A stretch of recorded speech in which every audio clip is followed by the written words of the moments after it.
Lord's word. He said, vengeance is his, but I'ma do it first. I'm gonna handle my business in the name of the Lord. What's up, and yo, what's up? This is your boy, Deacon the Django, and we are back again with another episode of The Devil's Advocate.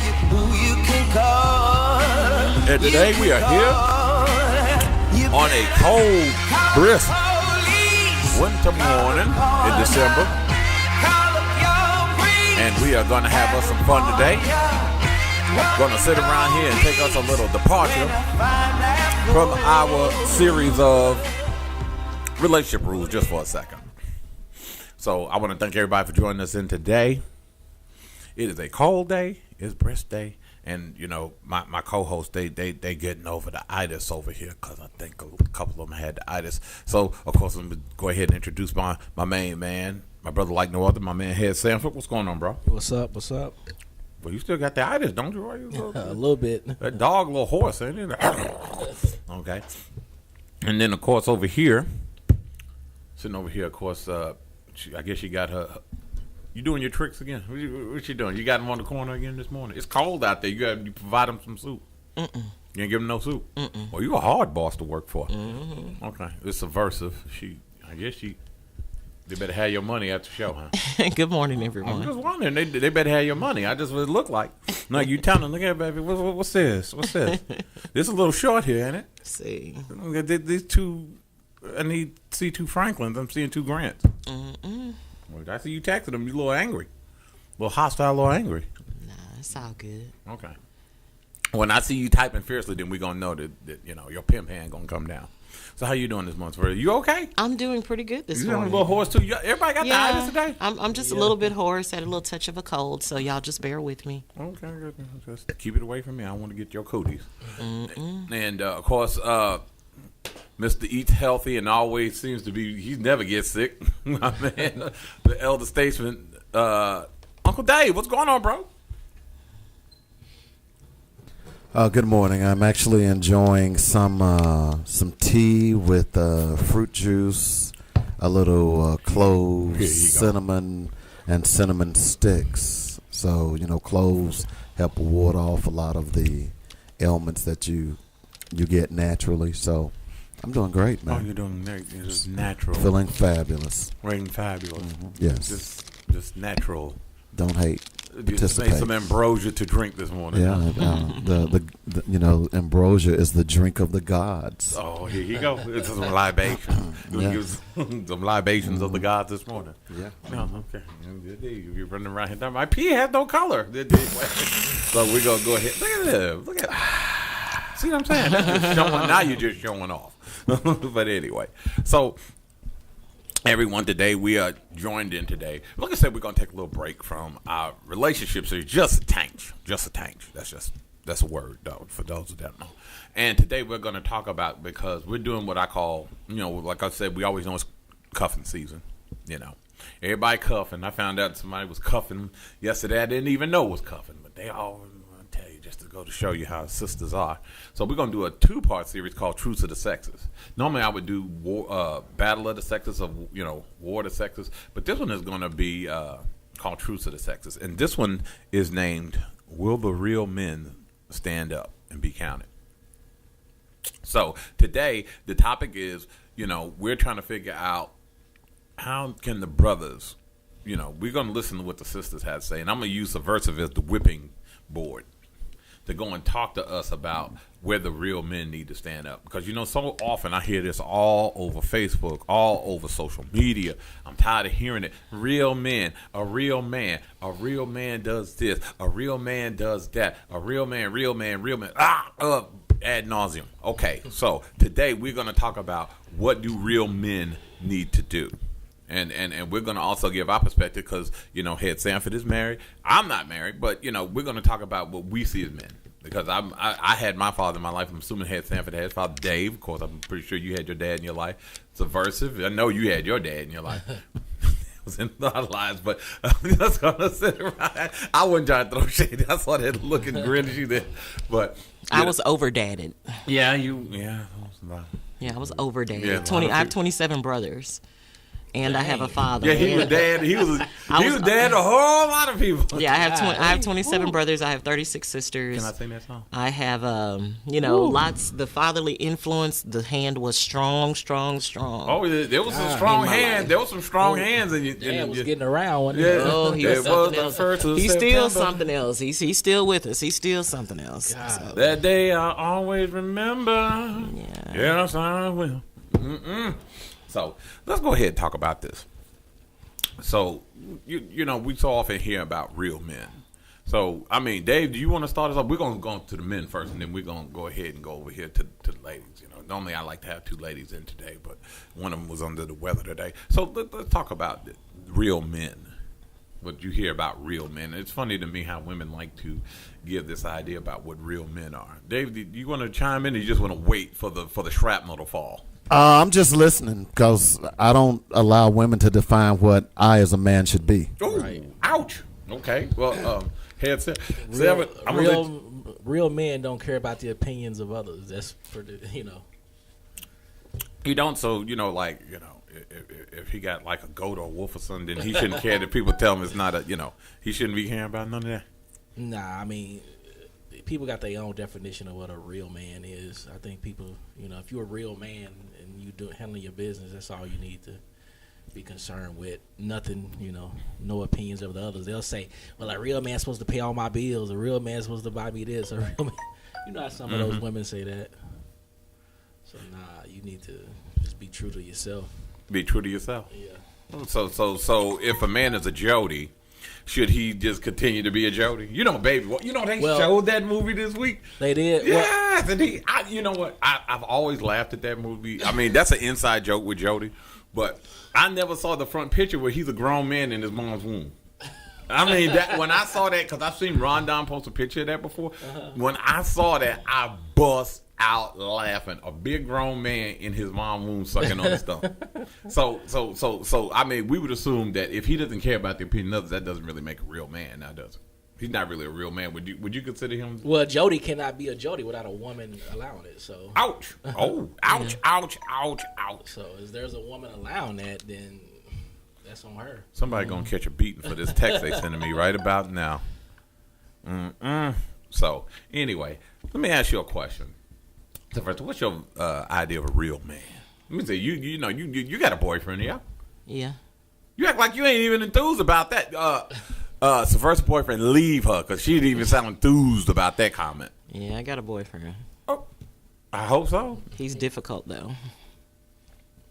Anyway, you gonna tell what a real man is, since you gonna be all Well, first of all, I'm gonna say that when you're classifying people, that's always a gray area. And it's not really a good thing to assign attributes in a general manner, because everyone will have a different definition of what a real man or what a real woman should be.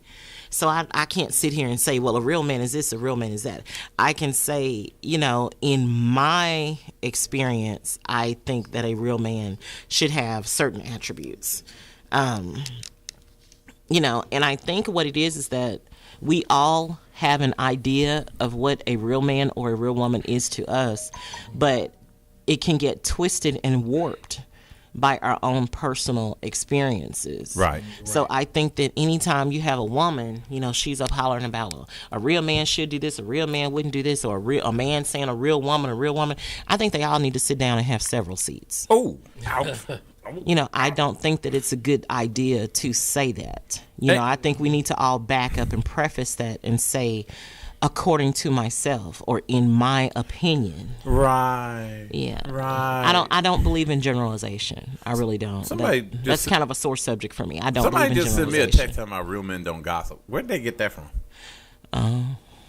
And that's really kind of goofy, because everybody gossips. Everybody gossips. Yeah, but some people take it too far. Some people live for gossip. Yeah. Some that's people women. can't. Women do No.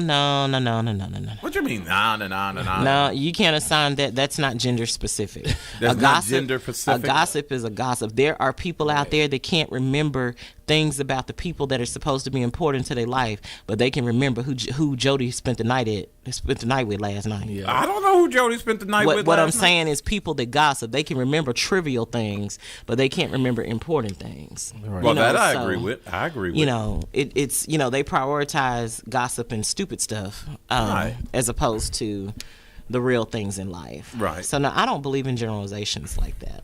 So, and I feel that when it comes to the ladies, so many of us ladies who were blessed enough to have a father and or father figure or figures, have strong males in our lives.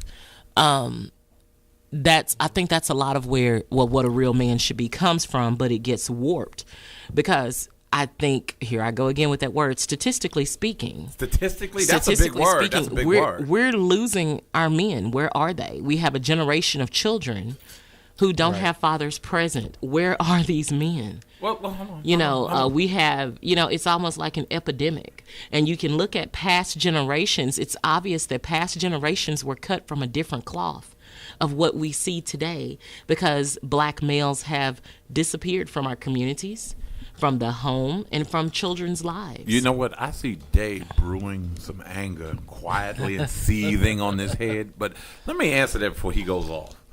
Because, and this is why I have an issue when we talk about real men. Now, don't get it twisted. Most of us who are the older folk, most of us are the older folk. We had our dads in our lives. Now, of course, you have a new generation of people growing up that don't have fathers in their lives. Exactly. So it's hard for me to take a lot of these younger women, and even women, in their 30s talking about what a real man does because, one, a lot of them never had fathers in their life. Yeah. A lot of them never even had father figures. So before you go around and talk about what a real man is, okay, what a real man is, you need to know that there need to be a father figure in your life that gave you a basic grounding on what a man does for his woman and what a man does for his family. And that's what I just said. You just gonna come and correct me on the show. What I'm saying is you stated it differently. Oh, but what I'm saying is people are building an ideal off of an assumption or off of a fairy tale or something that they're seeing secondhand because they haven't experienced it firsthand. And as a parent, I can honestly say that go to any school. Right. Go to any school. Count the fathers that you see. They're not there. Yeah, and it upsets They're not me. there. It upsets me when I see fathers on Facebook go to school with their children, and it's like a white tiger in the wild. People act like it's something that's in the like I said, my father always came to school with me, and he didn't. Of course, we didn't have social media at the time when my father was alive. But my thing about it is, people see fathers in school, and it's like they'll get 800 likes, and he'll have 900. Well, friends. I can like tell they you. Never saw that well, before. I can tell you that it's rare because I'm someone who does have an elementary age child. Okay, right now, and I can tell you that taking my son to school, what I do is that like every school year, I would go and enroll my son in school, and then I would fill out the paperwork, and I tell the school, okay, don't call me. If there's any behavior problems, don't call me. You only call me if he's injured, because I worked right up the street. If he's injured, bleeding, broken, needs, has 105-degree temperature, needs to go to the hospital, then you call me. For anything else, you call his dad. His dad comes to the school every week, sometimes twice a week. He keeps up and introduces himself to all the teachers. That's what his dad does. His dad attends all parent-teacher conferences. They will never see me again at the school. I'm not the one. Dad does that. He enjoys doing that. And that's the type of dad he is. But I've had teachers literally give me the side eye when I tell them that. It's like they don't know how to react, or they're scared to communicate with dad because they're not accustomed to our children having a dad present. And I have been there. My son has attended a large elementary school in an urban area. In the morning time, there is nothing but moms dropping off children. To see a dad is extremely rare. It's extremely rare. Where are the fathers of these children? And being a female, I have thousands of female friends that have no fathers present. Where are these men? They did not make these children by themselves. And I say, like I said, I say that as someone, I'm not speaking from the outside looking in, I actually have an elementary age child. Really? And they treat us like we're so strange. And I've had one teacher, she would not call his dad. She would not. Him and the little boy kept what'd you do? Spitballs. Spitballs. Yeah, they was doing the spitball thing at each other, and the teacher couldn't seem to get him to stop. Right. And I told her, I said, "Ma'am, I told you when school started, don't call me with behavioral issues. His dad is at the school every week, and he told me you haven't mentioned it to him." This lady, yes, she was of a different racial background. Right. She acted like she was afraid to communicate with the dad. I'm like, sweetie, I'm not the one. Dad was just there this week. Okay, hold on. Did you explain to her that you and the dad have a perfect understanding when it comes to co-parenting the child? Yeah, and she's met the dad. Like I said, he's in the school every week. He comes to his child. This is not an absentee parent by any means. Right. You know, so, but they act like they can't deal with our children having fathers. Like it's a rarity. And you know, like I said, I'm in the midst of this. Look at that. It's a sad situation. And like I said, for anyone who doesn't believe me, it's coming, y'all. Go to any local school in the morning time when they're dropping off the little, little kids, not the ones on the bus, right. The little kids that like pre-K and kindergarten, they have to be dropped off. Right. Yeah. See who dropping them off. See who's coming in. See who's picking them up. Some of those dads may be at work though. Some of them. Yeah, but they may be. They may be, but you understand what I'm saying. Fathers have to be more active, especially in and look, not just taking care of the child financially, going and seeing what's going on. Not just paying child support. Right, not just paying child support, because who cares about child support? Child support, unless you got a baby by a very wealthy man, child support, and I speak from experience, child support is not enough to do anything that your child needs. Forget the child support. Invest your time. Invest your presence. That's what children need. They need to know that a parent is there to be present and accounted for. And hold on, let's get a disclaimer on that, gentlemen. Just because she said don't worry about child support, that don't mean be Jody. That don't mean be like, oh, look at my baby. I'm not saying shirk your responsibility, but what I'm saying is that financially, finances don't count. Finances don't raise your children. Right. A check doesn't raise your children. It's time and it's effort. Because when those children are adults, they're going to look back and they know who was there and who was not. Right. And that's what counts. Let me go over here to Dave right quick, because I see him with the quiet seating. Dave, would you like to address these issues about why these teachers don't see black fathers in our school? And I'm going to debunk some myths here. Real fast. Here you go. Okay. That's what he was doing. He was looking on the thing. First of all, let me just start with this, and I posted this on my wall. You know, if we believe what the media tells us, they'll tell us that black love doesn't exist. But check this out. 86% of married men in the United States, married black men in the United States, are married to black women. 94% of married black women are married to black men. All right. Only 7% of black men are married to white women. Okay? The white media tells us to demoralize black people. It is a psychological warfare program. Now, let me just show you my point. Now, I know this statistic because obviously I fought for fathers' rights for years in Tennessee. But if you simply do a cursory glance in Google, you can go to Huffington Post, the CDC, the New York Times, the Daily Cause, Vox, Vibe. It just goes on and on and on. Think Progress. It just goes NBC News. And they all talk about no, most black kids are not fatherless. The absent black father myth debunked. Debunking the most pervasive myth about black fatherhood.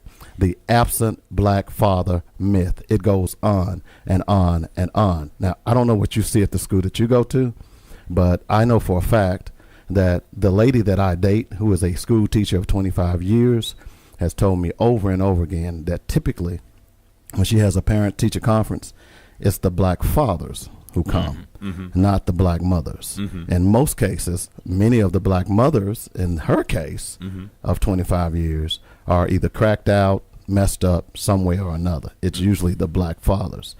So based on what she says, what the national media says, and by the way, this study that they're all talking about is from Harvard.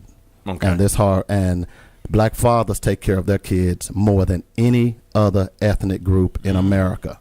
Okay, 72% of the time, then it's white fathers, then it's Hispanic fathers. So this myth that has been perpetrated on the black community, along with many others, and this is why I talk about controlling the narrative, because if you say a lie enough, people will believe that lie. And this has been a lie for black fathers. Now, we have individual cases. Right. Sure. And I can point to you individual cases of terrible mothers as well. But the overall statistics, not based on what David Coleman feels, not based on what I believe, but based on every credible measuring source in America, has debunked that myth about the absent black father. Google is a wonderful tool.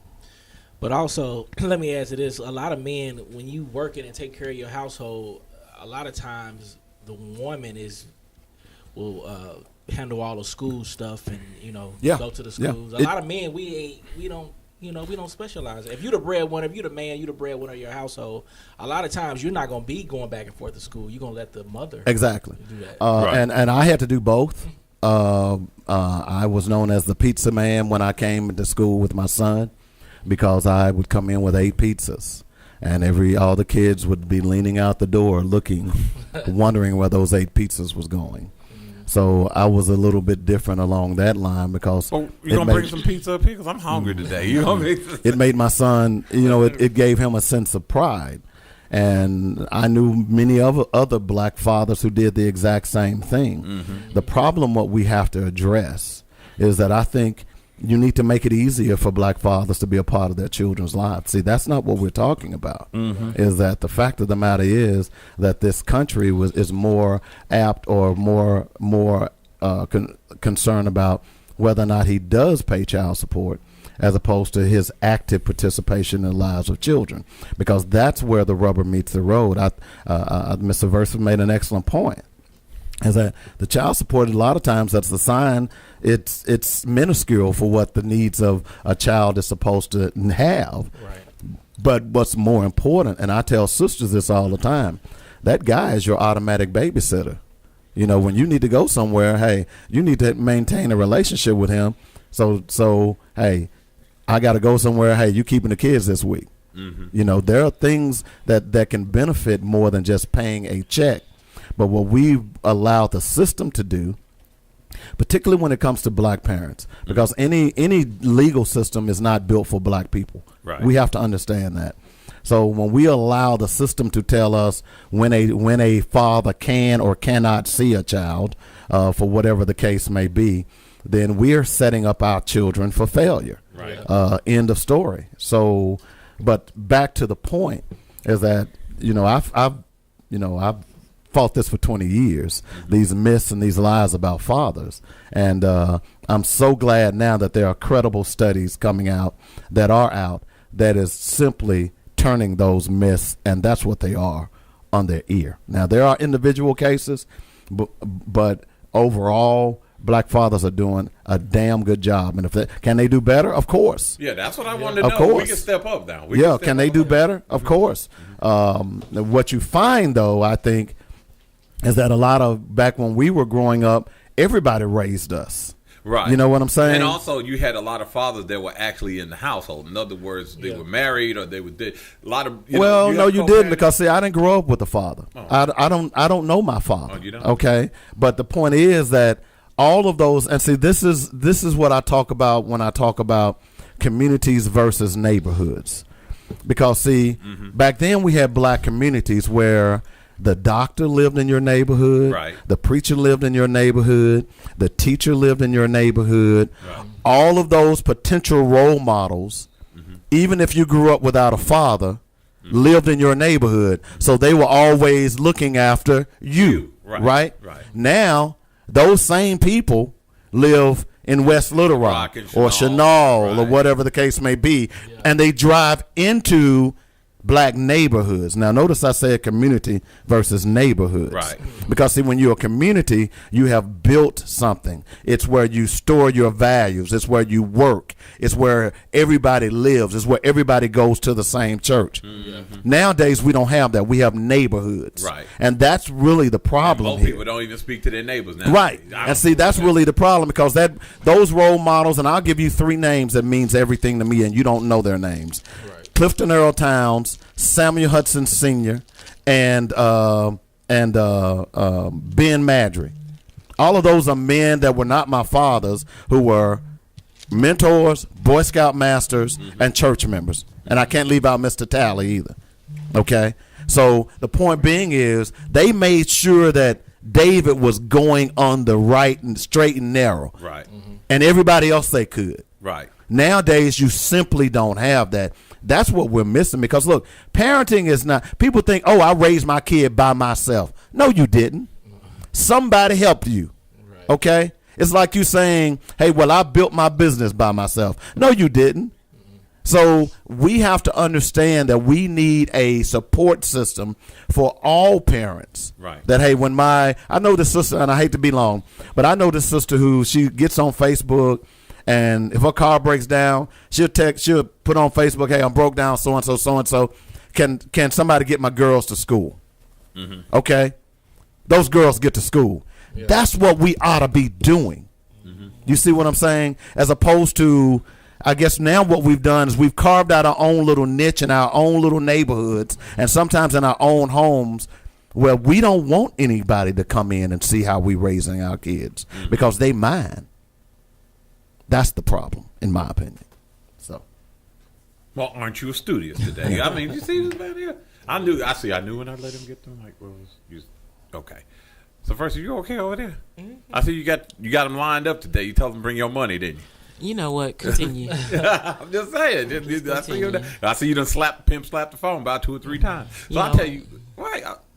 I'm just trying to help you out here. You want me to put the strong hand on him when we leave here? Yeah. Because I need a couple $100, myself. Okay. Christmas coming up. Goats and wolves. You paying that much? I might need to get on your payroll. That's what I'm saying. I'm brother hungry. But anyway, we're going to take us a break right quick, and we're going to go ahead and wrap this up, because then we're going to do 10 minutes more, and then we're going to devote this to trending. Today and this week has been very interesting. So we will be back in Devil's Advocate. Yeah, who did I do? My baby, who did I do? Gotta find that fool. Having issues with child support, traffic tickets, criminal matters, family, wills, estates, and probate matters? Call Jimmy C. Morris of the Morris Law Firm here in Little Rock, Arkansas. An aggressive powerhouse attorney that will fight for you. Call him 7 days a week from Monday through Thursday from 9 a.m. to 8 p.m. and from Monday through Friday from 9 a.m. to 6 p.m. Weekend appointments are also available. And also, check out Jimmy Morris on The Devil's Advocate once a month for our infamous Ask the Attorney segment, as he talks about social, political, and legal issues. Check him out, and his dedicated staff of professionals will fight for justice for you. Again, that's the Jimmy C. Morris Law Firm. His number is 501-319-7647. That's the Jimmy C. Morris Law Firm. His number is 501-319-7647. Call him.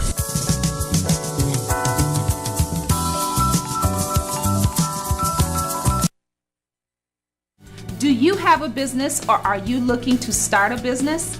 Do you need more customers and traffic to your website? Visit ourblackbusiness.com and sign up for free tips and strategies on how to grow or start your business. Our Black Business has free information on marketing, website design, website traffic, acquiring customers, affiliate programs, and so much more. All of our information is free of charge. So please visit ourblackbusiness.com today. Come on, Grandpa. Time to go to the family reunion. I ain't going nowhere. Remember what happened last year? Yeah, Gramps, we had a great time. Yeah, and nearly starved to death in the process. What are you talking about? There was plenty of food. Yeah, food that didn't even taste good. Somebody needs to teach that side of the family how to barbecue. Did you send them folks Coleman's Dynamic Rib Rub like I told you? Yes, Grandpa. After last year, I knew that was the only way you would go this year. Hey fans, what? You haven't tried Coleman's Dynamic Rib Rub? It's great for meats, veggies, and snacks. Let your fingers do the walking and log on to ribrub.com. That's RIBBRUBB.com. Then let your mouth do the talking about great recipes and gift ideas. Then you too can bake it, grill it, smoke it. Oh yeah!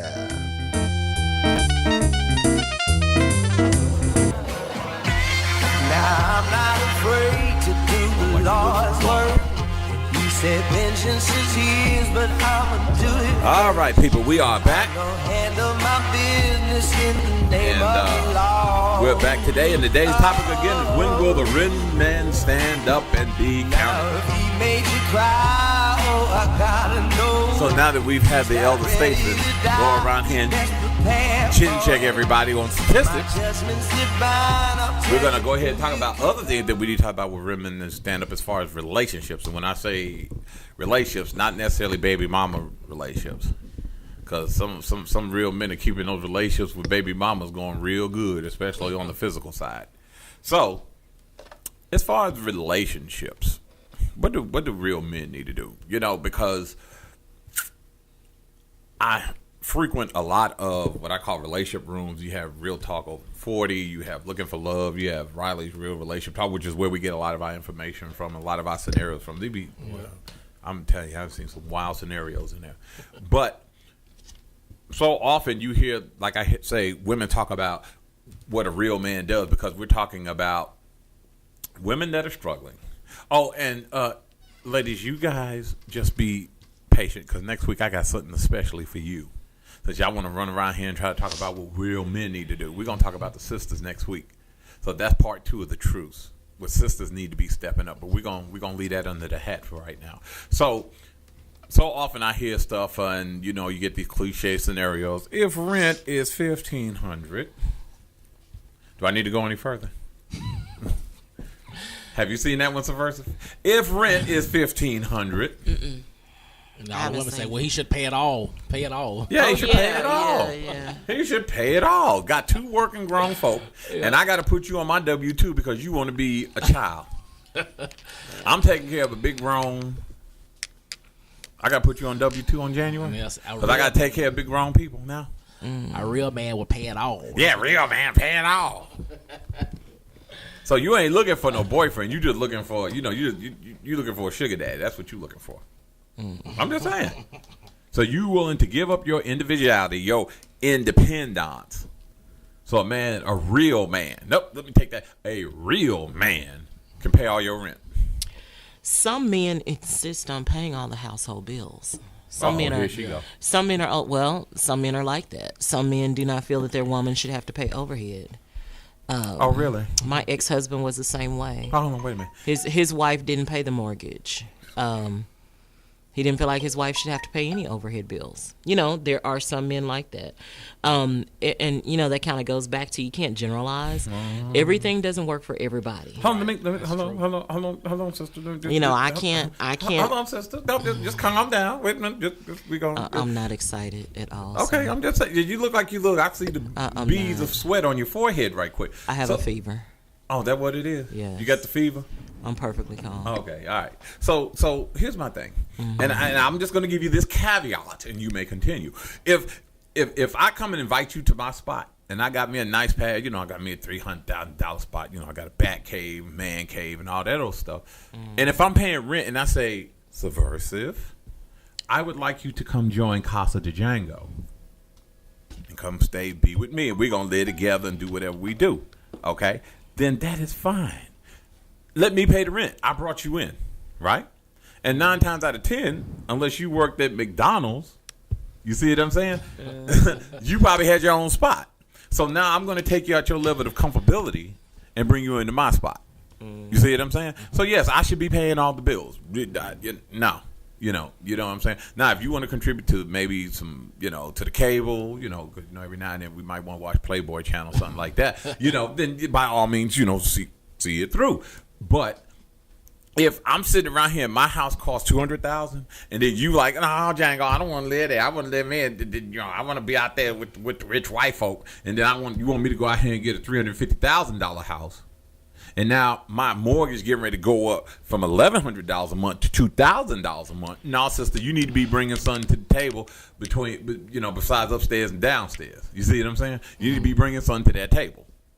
Because now I have to fit into my budget. And let me tell you something. If you got kids, besides upstairs and that'll sink in for a minute. Oh, okay. Okay. That'll sink in a minute. So I can't say T and A after that. But what I'm saying is, if you're bringing, because here's the problem. You bring your children in, and then I have no problem. Django love the kids. Okay, now I beat the kids, but I love the kids. I love beat. But you're fixing to say, but. Right, but the first. Okay, let me interrupt. Hold on, wait a minute.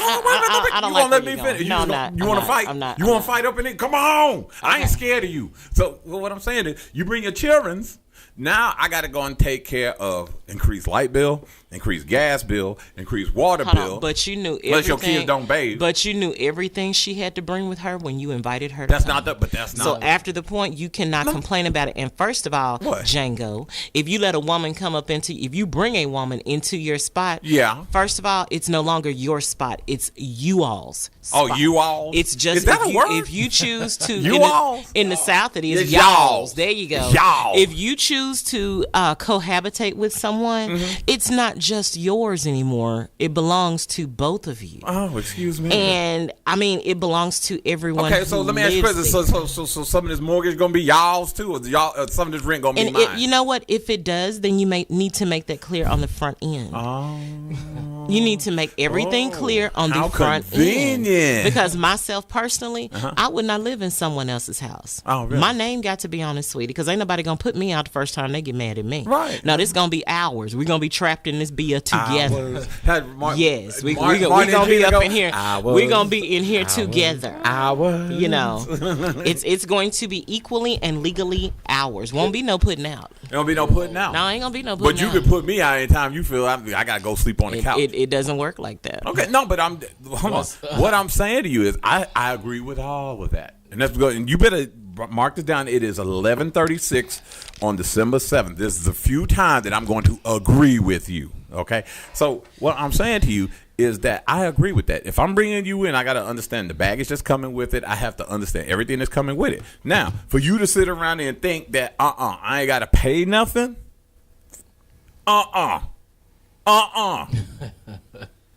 And now your kids come up here, ain't got no soap today. I go in the kitchen, ain't no Kool-Aid no more. Look, I like pig's feet. So, why I got to come in here, go in there, there ain't nothing. You don't want to buy nothing. Nah, you the man. You go buy the groceries. You brought us in. You knew what it was when you got into it. So my whole thing about it is, on paper it sounds great, but the reality is usually totally different. So now I got to go and put in with your bad habits and they bad habits. Now all of a sudden, my single bat cave is no longer single anymore. Now it's community property. So my thing about it is, once we start talking about mortgage, then I feel that once you decide to come into it, you should, if you, like you said, it's ours, right? So once your name is on it, now you legally responsible too. If I decide one day I won't pay the mortgage, that hey, let's go and kick it on some person. She'll pay it. In fact, wait a minute, your boy, he working, ain't let him go out there and get a job. In fact, we can put him on the corner and see how much he can raise this week. So my thing is that women need to understand that. And I think it's wrong for women to get this idea, especially when they're bringing children into the equation, that no, I don't, man should pay the rent. I shouldn't have to pay nothing. I got kids. He knew that came with the package, blah, blah, blah this, blah, blah, blah that. So now you just looking for a man to just basically take care of you so you can just have it easy. And my thing is, look, we talk about this. Me knowing my dad was a provider. He was a provider. My dad was a politician in the New York State legislature. So growing up, I used to have to go to the Capitol every week with my dad. My mom was also a working professional because both of them went to graduate school together and they both got their degrees. So my parents are two learned black folk from down south that moved to New York. So what I'm trying to get you to understand is that even though my mom and dad were both working professionals, they pooled their money together. And typically when we talk about men being providers, even though they pooled their money together, my mom primarily took it. He was always away from home as a politician, but But when he made basically the consensus in the financial decisions on what we did in the household growing up in New York City. So far between nowadays for a lot of these sisters to find a dude who's independently wealthy where she does not have to work. And my question becomes with that is, if you get a guy that's so financially independently wealthy, you do not have to work. I'm not talking about a guy that's working wealthy. I'm talking about a guy that's independently wealthy. When I say working wealthy, too much coffee. Whenever I say a guy that's independently wealthy versus working wealthy, not a guy that whenever he sits around here and he leaves home every day, if he don't work, you guys lose that house. You understand what I'm saying? He works, but in order for you guys to have that $500,000 house, he has to get up here and go 9 to 5, because all that is a matter is how long he stays healthy. Mm-hmm. Okay, or he don't get some food don't hit him in the car wreck and he can't work. I'm talking about a guy where he's so independently well off that he can sit at home with you and not work and say, "Look here, boo, go get the credit card. You want to go to Nordstrom's today? You gonna go to Nordstrom's." And you know what? I was in a relationship for 7 years with someone who was independently wealthy. He did not have to get up and go to work. He owned real estate, about roughly $8 or $9 million worth. Retired military. And retired from his second career. And he owned so much real estate, 2 apartment complexes and tons of rent houses and all this stuff. He didn't have to get up and so go he to had work. multiple streams of income. Multiple streams of income, and he didn't. And all of his real estate was paid for. Right. So he was to the point of simply just reaping a profit. Right. And we were together for 7 years, and he was adamant about not wanting me to work. When he met me, I was working, and I continued to work. He didn't like it. Because he felt like, a woman in my life does not have to go to work. It's not like I can't take care of you. But I'm like, sweetie, I've lived too long. What? To know that. Yeah, you can just run your pimps from, you can run your tricks from the house. That's all you got to do. Look at, bring me my money, drop it in the mailbox, don't come to the door. But I never felt comfortable in that situation. And so I continued to work. And I just saved all my money. You wanted to keep your independence. Well, yeah. And it's hard because you have to understand one thing, is that once a guy gets to a point that he's so independently wealthy that you don't have to do anything, technically he has a level of control over you. He owns the credit cards, he owns the bills. So if he get mad at you because you ain't kicking out, he can decide to cut off that credit card. If and this is the thing I say when we talk about traditional gender roles versus not. Women love to have that level of independence. And see, again, I'm not going to turn this into the women, because you women have y'all's coming next week. Trust me, you got it coming. When we talk about that in traditional gender roles, the men being the provider, what we call the real men, the men who are providers, and there's multiple ways you can provide.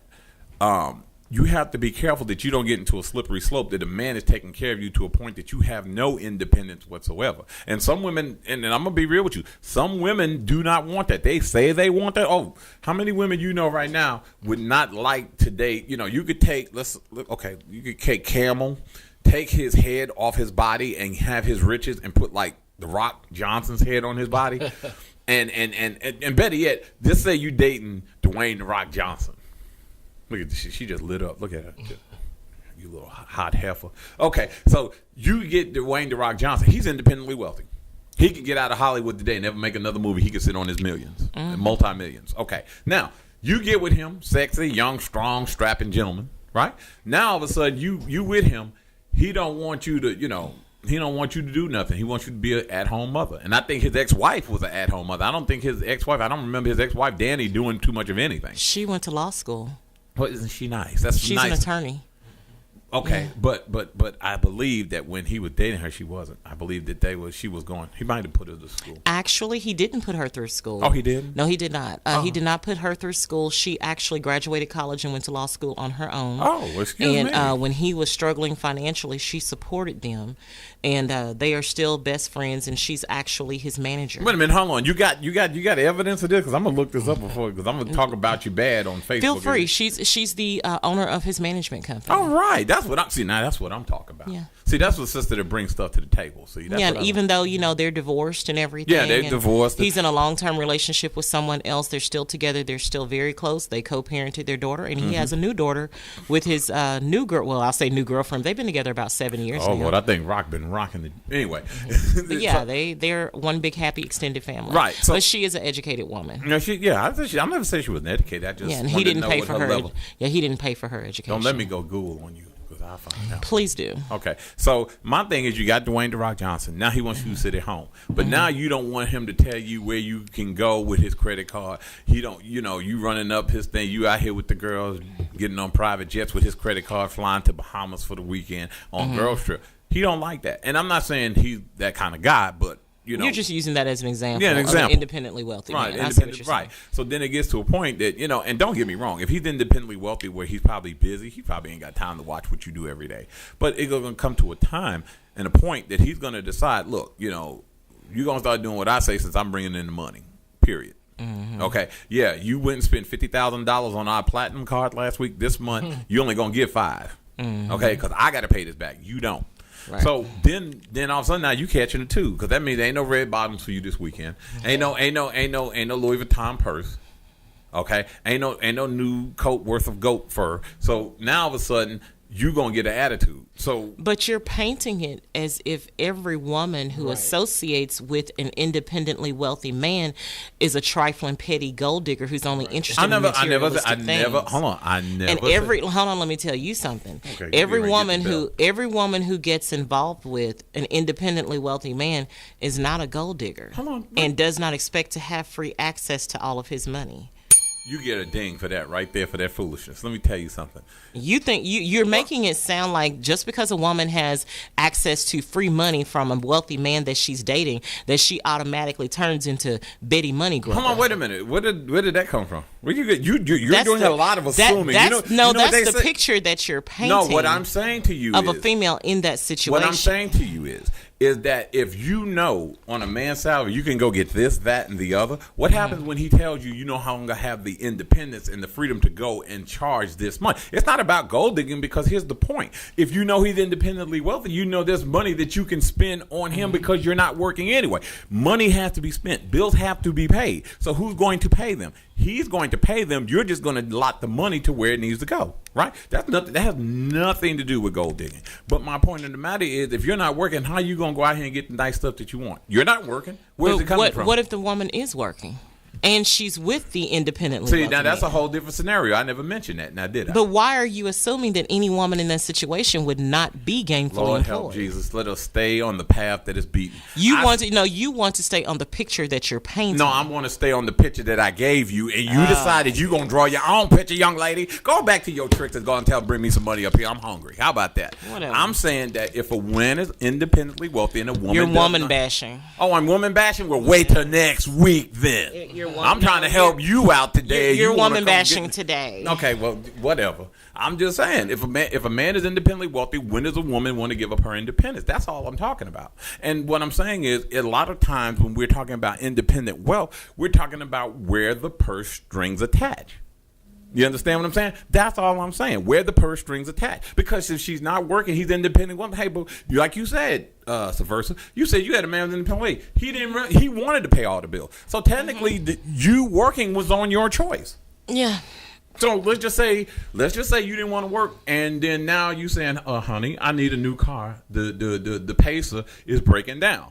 So now you need a new car. Who gonna pay for it? He gonna have to pay for it. You're not working. Well, unless you want to get out in the corner. But I can't speak on that because I was never in that situation. I have 3 degrees, so I've never been a person to put myself in that situation. So when I was with the independently wealthy man, I decided I wanted a vehicle. All I had to do was go to the dealership and get it. Well, excuse me then. Aren't you flexible? Mm-hmm. So, but like I said, it sounds like you have a preconceived notion already, so we'll just let you run with that.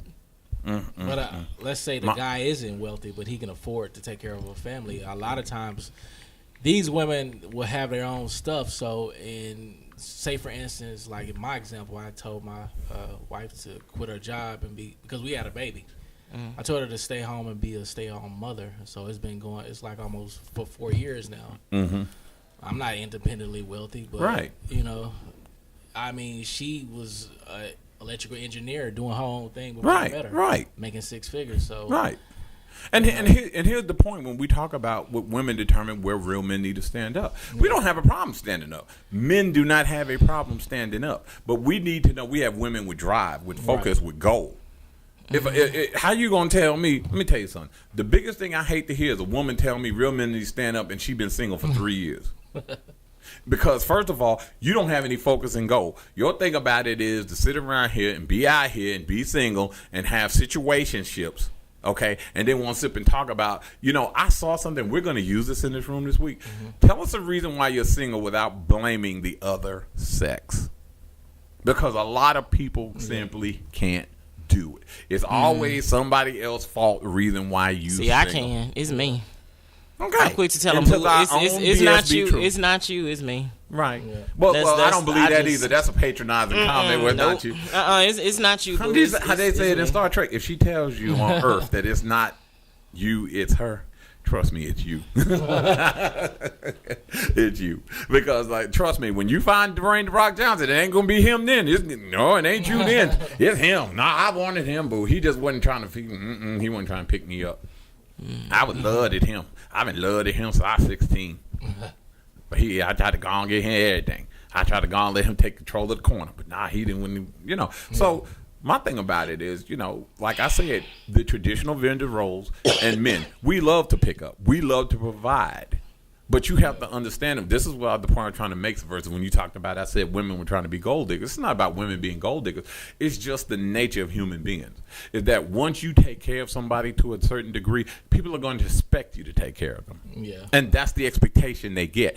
A lot of times what people don't understand is you set the expectation in the relationship of what it is. And once you set the expectation, people simply follow along with it. And once you set, how they say, don't start nothing you don't finish. Don't start nothing you don't finish. Because whatever you decide to let fly, you will own. And you will own it. If she let you pick up all the lunch tabs, all the dinner tabs, she's sitting around here and every time you broke and busted this baby, I got it. Trust me, that is the expectation in your relationship you're setting. So when you get these guys out here that kind of do start off too fast, too soon, doing all this stuff, these women not going to back down from it because it's what you started. Right, that's true. It's what you started. Don't start off with that. I mean, don't start off with no money. Don't start off with... Right. Don't start off with any of that. You just get in there and get to know the girl. And when she earns your trust, when she earns your loyalty, then start surprising her with nice stuff. Yeah. Guys don't understand. These so-called real men, the biggest mistake they do is they come out here too soon, too fast, trying to impress these females. And then they come out here doing this stuff, and then the next thing they know, they got these females that don't want to back down. Well, real man, if he did, I shouldn't have no man. Shouldn't no man be laying next to me if I'm broke. Yeah. Well, why wasn't you broke before I got with you? All of a sudden, you was out here going to get your nails done. I come see you, you got more weave in your head. Now, all of a sudden, you get with me, you broke. How did that happen? You ain't spending your money on me. I didn't ask you for a fish sandwich last week. So we need to really be more serious when we talk about real men standing up. And real men, if a man likes you, he'll move heaven and earth for you, trust and believe. Well, my grandmother always told me, if a man wants you, you don't have to wonder about it. He'll let you know. Mm-hmm. Yeah. No questions asked. And I feel like it's the same way it applies to the men with a woman. Mm-hmm. If a woman really wants you, you'll know it. You don't have to ask yourself. There shouldn't be any questions. Actions do speak louder than words. They will show you. Mm-hmm. They will show you. If they go out of their way for you, anytime, day or night, and it's a mutual type situation, they do for you just like you do for them, you might have something. You just might have something. But if it's not 100% like that, keep it moving. And I don't always say that people that are single are wrong. Right. I don't say that right. Because a lot of people are single because they just fed up with the BS they have to deal with other people. There's nothing wrong with being single. Sometimes people don't want to do the work involved in being in a relationship with another person. But you do understand a relationship requires work. But if you come into it seriously, but some people the work is a whole lot easier. It does, but some people simply get tired of the responsibility for another person's feelings. They get tired of putting in their work. I don't knock anybody for being single. Because only they know their personal reasons for being single at that point in time. I promise you this much. I hope you don't feel that way about your job. Because if it is, you'll never stay on it very long. Well, a relationship is optional. Typically, a job is not. Well, unless, of course, you meet a real man. Anyway, whatever. So let's talk about trending right quick. Because we've had some interesting stuff. Dave, do you have anything this week you want to drop in the hat? This went on national-wide or local-wide trending? Yeah, that black graham cracker in Alabama who invited Roy Moore to speak at his church. Oh, Lord help. Him. I'll put that in the room. And then of course You said a black graham cracker? Well, I should say just graham cracker now. Yeah. So we had to trade him at the. And then of course Roy Moore found the news coming out last night that a man at one of his rallies, a black man at one of his rallies, asked him when did he think America was great, and he said during the time of slavery. What? Y'all don't watch the news? Oh no, because I think I would have had a conniption right about that point. That's where I would have lost. Yeah, that's your boy. That's your boy Roy Moore. Republicans. What about y'all black Republicans? Where y'all at? Did he say slavery or did he just listen? He was just. No, that can't be real. That can't be real. Did he actually say slavery? Did he actually say slavery? Or did he say? You want me to find a quote? Yes, please. Y'all ought to know by now that I don't use hyperbole. Okay, I just want to know because see, I have a minute trying to. I need to digest that. Let me digest. Let me just quickly pull up one of the many stories related to Roy Moore. And of course, of course, more allegations coming out. I'm gonna have to go and get lawyered up because these goats and wolves might be coming back saying I touched them inappropriately, which I have been doing. But I'm just saying I don't, my budding political career, I don't need that to be coming up and have me in the paper like, I mean, everybody. I mean, it's new. I think Harold, what was his name? For the former Democratic Senator Harold, help me out here, Dave. Come on, help me out here. Harold Ford. There you go. Junior. He was a grand cracker from Tennessee. Just quickly, here's the full passage from the Los Angeles Times back in September. At Moore's Florence rally, the former judge outlined all the wrongs he sees in Washington and spiritual wickedness in high places. He warned of the awful calamity of abortion and sodomy and perverse behavior. This is just so ironic.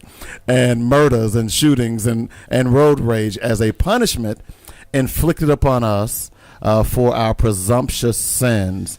In response to a question by one of the only African Americans in the audience, who asked Moore when Moore thought America was great, let's see, Moore acknowledged the nation's history of racial divisions, but said, "I think it was great at the time when families were united, even though we had slavery.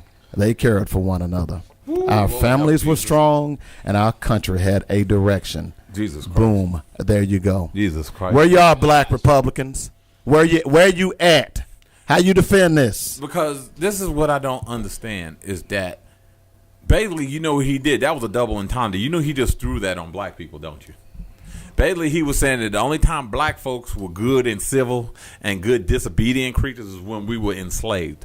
Now that we free, boss. Now we freeze, the black home is broken. So there is no community. That's basically what he's saying. The black home has always been broken and destroyed by white people. Period. Ooh. That's how it came here, broken and destroyed by people like Roy Moore. Period. What we have today is building off of the destruction that white supremacy caused. Period. He's angry. He's very angry. You see that, man? You okay, Dave? Oh, I'm great. Okay, I'm just saying. I'm great. And it just really, I mean, he's like Trump in Alabama. He just says the stupidest stuff, of course. Oh, by the way, there's a rally for him in Pensacola. Lord help. It's only 20 miles from Alabama. But it's Trump's not there for Roy Moore. No. Although that Pensacola area broadcast, their regional broadcast and news goes straight to Alabama. But I'm just saying. Right, and of course that's northern Florida, so that really kind of goes to show you what all needs to be said. The redneck Riviera is what they call it. Yeah, that's there's a big difference between northern Florida and southern Florida. So the northern Florida, like I said, is the deep south. And southern Florida is like the East Coast, New York. I had a good time in Miami, boy. It was shaking it. Well, anyway, so and the last few minutes on a sobering note, we want to talk about something that probably has made the news nationally. It happened here in Little Rock. It was a triple homicide that happened here in the city of Little Rock, and we want to say that on behalf of Devil's Advocates, our hearts go out to the family. It was a mother and two children. Were murdered in their apartment, And I guess the cops are working on that. Now, the only thing I want to say, and I'm going to say this on behalf of my show, is for the real men out here that might know something about this, contact the Little Rock Police and let's get this wrapped up. Because it's heartbreaking that 2 children, ages 4 and 5, lost their life in this. I mean, to me, I have to say this in all sobriety. Is this a special type of hell for a person that harms children? That's all I have to say about that. Anybody want to add anything else before we get up out of here? Yeah, it got real quiet. But for anybody that knows anything, for any of these guys out here that may know anything, get to the police. Let's get this wrapped up because it's so heartbreaking that children. I mean, it's already sad enough the mother lost their life with 2 children, and that's something I don't play with. So anyway, we're gonna get out of here today. We're gonna go ahead and get ready for next week. Hopefully, you guys, we will be seeing some of y'all at Star Wars. Because I don't want to be the only science fiction nerd showing up for the thing. So get with me. What date is it? That we're gonna do next Tuesday, hopefully, because you cannot get in Thursday, Friday, Saturday, and probably Sunday. The geeks are gonna got that movie already. They got the tickets are bought up for the first 2-3 days. Okay. So we're gonna try discount night next Tuesday, which is probably gonna be a long shot too. So everybody get with Roby Warren before the end of the week, so we can get these tickets purchased, so we can do some giveaways, shenanigans in the movie theater. So we will try to work on that. And plus, of course, we're working on Black Panther. For February. That's my birthday month, so we're going to be working on that. It's going to be on and popping. So thank you guys for joining us. Thank you for joining the show. Thank you for listening in. For those supporters, we will see you guys next week. We're going to have something more interesting, but we're going to even be more instant than this week. So thank you guys for joining us, and don't forget, if you can't stand the heat, stay out of Hell's Kitchen. See you next week.